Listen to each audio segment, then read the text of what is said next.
Good morning, Wilda. We have Wilda Badenhorst from InnJoy as our guest this morning. Welcome to a chat with Fergus and to tell us more about your business. They are based in Centurion. And I wanted to ask Wilda, how did you start the business of this kind of industry, and how did you end up in this business, Wilda? Tell us more about that. There's a saying that's going around in this industry. They're saying you're either very brave or very stupid when you let yourself into the hospitality industry, because it's real hard labor, man hours that you work on your feet and really with your hands. I bought a property in 2005, and it was an existing a domestic dwelling, and I literally only kept the footprint, and I architect group redesigned the whole place for me and made it a double story. And we changed it into literally 19 business units, making 19 rooms.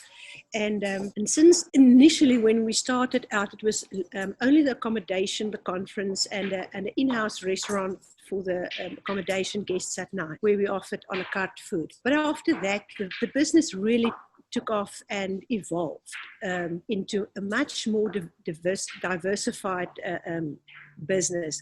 Since then, we've added a full-fledged a la carte restaurant, the outside catering part, Cup of Joy, our coffee shop, which is really taken off and which is hugely popular with the ladies and even the men.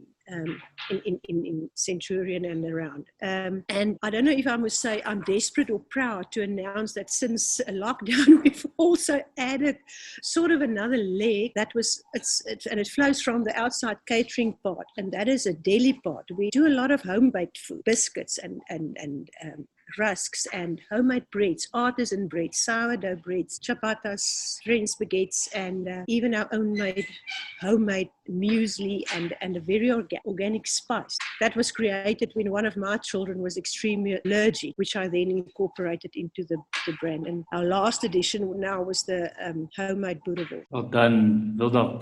You always had a passion for food and entertaining. Tell us more about that. I grew up in a house with food. I think from both my father and mother's side, I grew up with food, with good food. I'm a native of the Kalahari, so especially meat, quality meat and good produce was a part of how I grew up. And to respect that, entertaining, hospitality, and creating food and organizing an event. I also was at university part of that. I was always passionate about it, and it came very natural to me. Fantastic. Who are your partners there, Wilda? Do you have any partners? Tell us more about the structure of the business. I think you must say my husband is my silent partner. If I'm very honest, he's my silent partner. I'm a sole proprietor, but it's very much a family business. My family is very much involved. In fact, my daughter-in-law is my executive chef. She wasn't my daughter-in-law when I appointed her. She was just somebody that I appointed, but over the years, she became my daughter-in-law, and my children as well as my husband much involved in the business. How many people do you employ, Wilda? 21, over the spectrum, men and women. Great stuff. Everybody. And what is important to me is that I've always, we really train our people, and when we have a promotion to make or give to somebody, we always source from inside. And I'm very lucky that because, the hospitality industry, the butcheries, those are the people that's got a very quick turnover. And somehow in my industry, I've got the most beautiful, loyal people that somehow ended up with me. They're just there and they just do anything. And they will do anything. They literally do anything. I've got people here that's literally built the place with me. I would say 80% of our staff is more than 8 years with us. So that's in this industry, it's not the norm. That's an achievement, really. Wilda, now tell me about your customers. Who are your ideal customers? Tell us more about the demographics of your ideal customer, and what problem do you really solve for them? I can tell you, may I start with the problem part, especially now with the lockdown. There are no customers. They're gone. They are distinct. They are extinct species. I think what happened. It's really hard. I would say because we're very diversified. We've also got different customers. We were when I started this business, the customer I had in mind, the accommodation customer, was typically your executive corporate guy or woman that travels around, that wants privacy, and that's very much discerning, wants quiet, and but also wants something out of the ordinary, high quality, and very good, served up to him or her at a very high standard. And ever since we've graded, initially in the first year, we've graded with very high marks and honors. So that's something that's important to me, to maintain that, because it's easy to get that, but to maintain it for over 14, 15 years, because like all of us, a building needs a constant maintenance and upkeep and things like that. So that's where the tricky part comes in. The coffee shop case is typically somebody over 35, also looking for a beautiful surrounding, quality food, beautifully presented, and something out of the ordinary, something that's not just the normal burger or the normal salad, but something else. And that's what we try to give our customers. I'm very happy also to say that over time, we initially, if you think about a coffee shop, you would automatically think mostly women. We really have such a variety of people that frequent us. Men, businessmen, families, especially over weekends, they frequent us for breakfast and stuff. That's really nice. How are you different from all the other players in this industry, in your environment, Wilda? You know, in this game, there are so many people taking part in hospitality, but how do you stand out? I think I would like to say our quality, our passion, and the type of food that we serve. We really are extremely passionate. We literally make everything ourselves. Most of the recipes are stuff that I've made since many years ago. For instance, the carrot cake. It's something that I've baked since 1984. But now you might know how old I am. But also the fact that we are passionate about organic, and that we grow a lot of the stuff as far as possible, like our herbs and our difficult to get to, like pomegranates. That is grown on our property. That's all. Our gardening methods are organic. Our in the accommodation side, we're also sensitive to being green. Our geysers are solar geysers. We've installed solar panels for power that we immediately drop back into the power system and use. We've got a backup generator, so we never ever without power, although it cost us quite a lot to be able to present that to our customers. And then also things like being seasonal and buy as close as home. It's basic things, but it's things that to me is very important. I really believe in the slow food, in the whole slow food industry, and the real and slow food. That's how we grew up. Well done. What I hear is wholesomeness.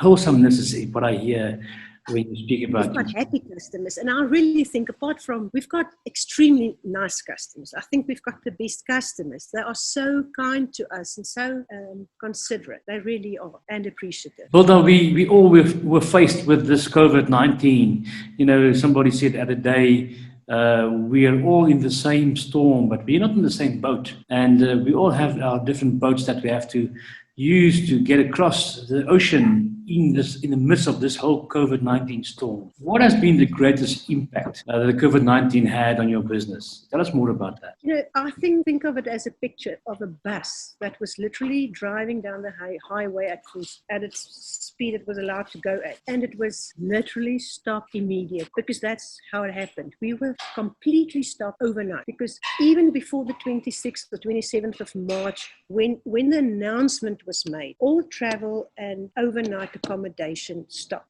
So that business stopped for us. And that is our core business. Although all the others are fringe or related businesses, accommodation is our core business. And that is what we need to nurture and take very much care of. And that was completely stopped. And even after some of the restrictions were lifted and changed, it didn't realize again, because people and employees don't travel. Leisure travel are completely not allowed, and corporate travel, well, companies do not allow their employees to travel. So although we open, all of the establishments are open. If there's no guests to sleep or to accommodate, you have nothing at all. How did you try to address these issues, Wilda? Tell us more about what you want me to be honest? I did not. Yeah. I don't think you can, Fergus. I think you adapt, and I think you try to survive. I really just try to stay alive, to hang in there, for my staff, and to keep the business there. Maybe to hopefully hit the ground running when we are able to open again. I don't know. Yeah. Trying to think differently. Did you try to go in a different direction? Did you try to pivot? Maybe change direction in mid-flight? I know it sounds crazy, but most of us had to think of ways to try and change direction. What did you? With all due respect, I do not think anybody could have had a pivot strategy to deal with the total disruptive effect. I'm geared a certain way. I'm built, I'm rigged, staffed, I'm equipped for a certain job. For me to change would be a very big cost-effective step. So I've tried to incorporate and to change and to adapt what I can, but it's not easy. Doesn't matter what you offer, there's not a lot of customers going around. Yeah, that's so difficult. Specifically in your industry, you have no control over the environment or the regulations that are made. Wilda, they say smart people learn from other people's mistakes, but wise people take the opportunity to learn and to learn from the mistakes of others. Tell us, what mistakes did you made along the way? If you really think about it now, think back, and could you identify some things that you did that you would do differently if you could today? Yes, of course I made mistakes. I definitely made mistakes. But what I've learned is to really trust my gut. It's okay to sit back and to make sure about something. But if there's a saying, if it looks like a duck and it sounds like a duck, it most probably is a duck. And your gut is seldomly wrong. And I've made a lot of mistakes regarding service providers and around other stuff also. But what I would say is it's always good to do a lot of research, to really do your groundwork and your homework, and to know the product. I've built this hotel on personal experience of my own travels, internationally and locally, of how I would like place to be. For me, it's important that it's very aesthetically appealing, but it must just as important is that it must be practical. It must work, if I can say that. The layout of the room must do what it's supposed to do. And it must be easy to maintain and to do the upkeep and to keep looking the way it is supposed to look. And also to think about what the product is that you're selling. And don't skimp on that. Because there's place in the market for the person who's the best at what he is. Whether you're a neurosurgeon, whether you're a teacher, or whether you a guy that wipes broom, do the streets. If you are passionate about what you do, and if you do it the best of everybody, there will be room for you. You will be... Yeah, fantastic. I don't think we've talked about pivot, but it's also very important to never divert too far from your core business. Your core business is, you can't lose sight of that.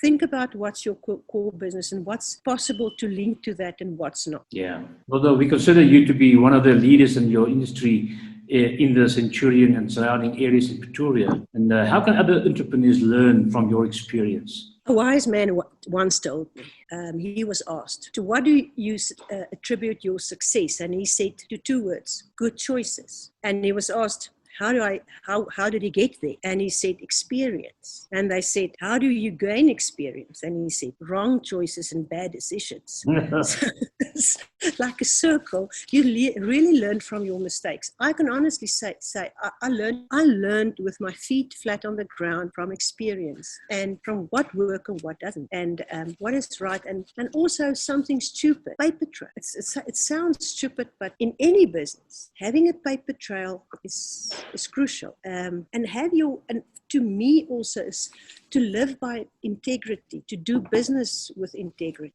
You must have basic rules that you live by and that your staff knows. It's non-negotiable. They don't even ask you. It's a no every time. It doesn't matter who's the person asking the question or making the request. The answer is no every time because it's wrong. That is important. Tell me about your leadership style in more detail, Wilda. How do you try to execute that? don't think I work with a lot of young people. I've got a lot of children, and the people working for me is the same age as my children, and I love it. I absolutely love it. And I've got a very, I would say, leadership style. Everybody at InnJoy has got a say. And we talked about mistakes, and that's also something I would say can be a potential mistake. If you don't listen to the people that work for you, you must listen to your clients for sure, but you need to listen to the people on the ground doing the actual work. If they tell you this is not working or there's a better way to do something, listen to them and give them a chance. And what's very sad but true is that we look at, I think it's important to listen to those, to that segment. They're the people that's the next big sector. Can I ask you about your business coaching experience? Why did you consider business coaching, and how did it help you to navigate through these challenges during these times? As you know, Fergus, I, through a day at Sakeliga, I got hold of contact with Action Coach and with Fergus, with you, and I joined for coaching. At that stage, the reason I joined was I believed it was important to look at the business as a whole. And I've said previously that the whole scenario of the whole hospitality and tourism industry has changed a lot over the years. And a business must constantly change. You either change, adapt, or die. You're never just going on a straight line. Either you grow, adapt, evolve, change, or you busy die. And if you don't realize that little something, you miss a big point. And I came to I realized at that stage when I met you that we need a big overhaul. We need a big redefinition and a rebranding and purposing to realign all our everything in the new way, and business plans. Also, right about in the middle of our coaching sessions, this whole COVID dilemma happened, and I can honestly say it was very good for me to have a soundboard outside the whole business that may question some things and maybe made me look at a lot of things. It kept me sane at a lot of times. Wilda, where can people get hold of you? Tell us more, give us your telephone numbers, your website. Where can people get hold of you? Our website is www.innjoy, I-N-N, like holiday inn, INNJOY.co.za. And then also our telephone numbers is 012-654-9998, 012-654-9998, or 071-896-1293. And if that failed, just Google us. We are InnJoy, and our coffee shop is Cup of Joy, and we would absolutely love to have you. We've also got a lovely roadhouse in a very beautiful parking area during this lockdown, so people can choose to visit the coffee shop, or they can choose to sit in the car or in the garden while they're here. I must say, I'm particularly impressed with your deli and the kind of products that you have there. The rusks that you do is just absolutely divine, and the quiches just next level. I can really recommend those items on your list, over and above the fact that you have a very nice and very sophisticated professional establishment there. I can really recommend you getting hold of Wilda from InnJoy Boutique Hotel in Centurion. And Wilda, lastly, what has been the most inspiring thing for you today? Tell us more about what is inspiring you in spite of all these challenges and the regulations that's bogging you down. I think the attitude and the support and the whole, the attitude and the morale of my staff, they are absolutely amazing, because as you know, we literally ask one person to come to work per week, per job description. So there's no shifts or anything else. In a job description, there's one person on duty for that job description this whole week. Next week, we move over to the next person. And they are absolutely so positive, understanding, and just brilliant about it. And it's okay. Thank you very much. So their trust and their loyalty is just amazing. Oh, Wilda, thank you so much. What an inspiring story. You know, the entertainment or the hospitality industry is really in such dire straits at the moment. And we see the controversy everywhere around us. In spite of that, in spite of the regulations, in spite of the decisions of government and how we do that, in spite of all those challenges, you still remain positive and going forward, finding new ways, taking initiative, and be innovative about new ways to do things. What a great experience and example you are for the rest of industry. You are inspiring other people looking at this recording. Wilda, thank you so much. We really appreciate that. We consider you to be one of the blessings of this industry here in Pretoria, one of the pillars standing out above all the rest. We really appreciate you and your leadership style and your whole attitude towards all this. We really are grateful to have had you on this show this morning with Chat with Fergus. My name is Fergus Ferguson from Action Coach Fergus Moore, and we're signing off. And I hope that you enjoyed this chat. Sorry, Wilda, you want to say something? I also want to say, I want to say thank you to, especially to you, for everybody. I'm extremely unsure, and I mean, nobody has ever experienced this. This is in our lifetime the first, and your support and your guidance has made me think, rethink a lot of things, and made me question other things, and also gave me the courage to try a lot of things, which I maybe otherwise have. So from my side and from InnJoy's side, I would really like to thank you and your support from Action Coach that you gave me. It's really making a difference in my life. Thank you, Wilda. Such a privilege to be involved with your business and to see how we can support you. And great stuff to have had you on the show this morning. And we bless you, and we really want you to succeed and take it to the next step if you can. Let's see where this industry is going in the next few months. But I really hope that you will succeed in taking a chance and making sure this thing is going to the next level if we can do that. I'm signing off, Fergus Ferguson from Action Coach Fergus Moore. If you want more information, go to my website, www.fergusferguson.com, and we will gladly get in touch with you. Thank you, Wilda. Appreciate that. Be blessed and be safe. Goodbye.